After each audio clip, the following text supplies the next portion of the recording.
Ito na. Good morning, Sir Jester. My name is Alan Magallanes from IT4 to discuss shortest remaining time first algorithm. So, let's start po. So, ito na po may given na kung meron akong binigay. Ito po yung processing ID niya, arrival time, and CPU burst. Ang gagawin po natin dyan first is ito-total natin yung CPU burst. So, 3 plus 1 equals 4. 4 plus 4 equals 8. 8 plus 2 equals 10. Tapos, 10 plus 4 equals 14. 14 po yung kanyang total ng CPU burst. So, ito na po. Ginawan ko na po siya ng timeline. Which is, yung kung ilan yung CPU burst niya, 14. So, lalagay po muna natin yung processing ID sa taas kasama yung CPU burst niya. A equals 3. Si, si BI nasa 3. So, lalagay natin si B sa 3. Ang CPU burst ay 1. Si C naman ay sa 4. Ang CPU burst ay 4. Si B ay sa 8. Ang CPU burst ay 2. Tapos si E naman ay nasa 10. Ang CPU burst ay 4. So, para makuha yung shortest remaining time po is mag-move po tayo ng titignan po natin siya sa kanyang CPU burst. Kung ilang beses tayo mag-move. So, si A po ay may 3 na CPU burst. So, tatlong beses tayo mag-move.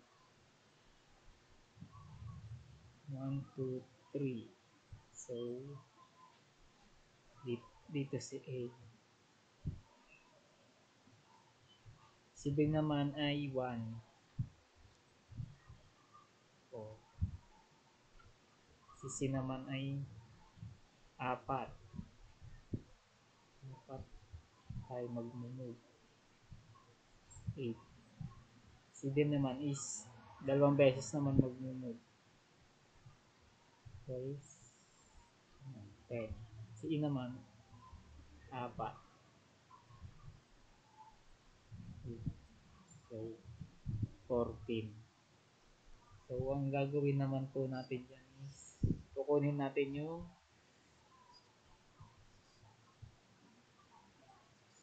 waiting time. So, waiting time ng A, B, C, D, at E. So, lagay na natin yung CPU burst. Ay, yung arrival time pala. 4, 8, 10. So, yung arrival time ni A is 0. Si B naman ay 3. Si C naman is 4. Si D ay sa 8. Si E naman is 10. So, ma-minus natin yan. 0 minus 0 equals 0. 3 minus 3 equals 0. 4 minus 4 equals 0. 8 minus 8 equals 0. 10 minus 10 equals 0. So, 0 siya.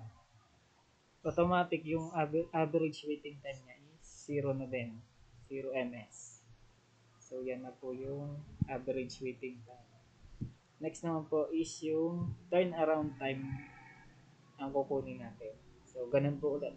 A, B, A, B, tapos lalagay na din ulit natin yung arrival time nila. 0, 3, 4, 8, 10. So, turnaround time is ni A is 3. Si B naman is sa 4. Sa 4 siya natapos. Si C ay sa 8 natapos.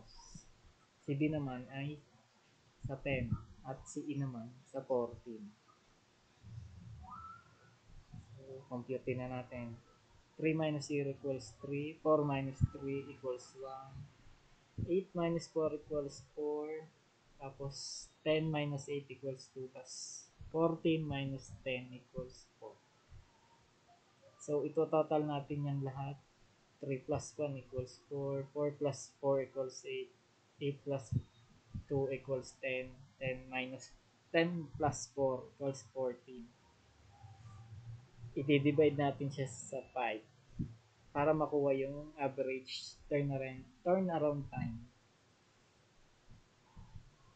So 14 divided by 5 is 2.8. So ang nakuha natin is na average turnaround time niya is 2.8 ms. So yun, nakuha na natin yung shortest remaining time first algorithm. Thank you.